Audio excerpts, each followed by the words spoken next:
It was raining heavily when 17-year-old Daniel stood at a bus stop in Nigeria, holding the admission letter he had worked so hard to earn. For years, he had dreamed of going to university. He studied by candlelight during power cuts, borrowed textbooks when he could not afford his own, and turned down time with friends because he was focused on building a better future. Finally, after all that effort, he had been accepted. But there was one problem. His family could not afford the costs, not even the bus fare, to travel and complete registration. That day, Daniel watched the bus leave without him. As it disappeared into the distance, it felt like his dream disappeared too. At least, that is what he believed. In the months that followed, Daniel stayed behind, while many classmates moved forward. He worked odd jobs, carried goods in markets, loaded trucks, and did whatever he could to support his family. The hardest part was not the work. It was watching other people live the future he had imagined. Every graduation photo, every success story, every achievement reminded him of what he had lost. Eventually, Daniel stopped talking about his dream. He told himself life had already decided. Some people succeed, some people struggle. Maybe this was his fate. Years passed.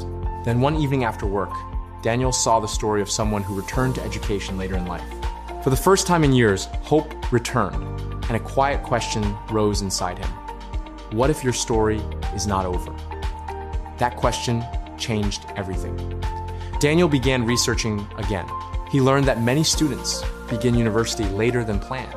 He explored undergraduate and postgraduate pathways in the United Kingdom and realized a setback does not have to end a dream. But the process felt complicated.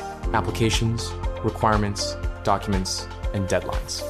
That was when he discovered Connect Gap. Through Connect Gap, Daniel received guidance to understand his options and the steps involved in applying to study. For the first time, the path felt clearer, one document at a time, one application at a time, one step at a time. There were doubts, delays, and difficult moments. But this time, Daniel refused to quit. Then came the email, an offer to study. Years earlier, he could not afford a journey of a few miles.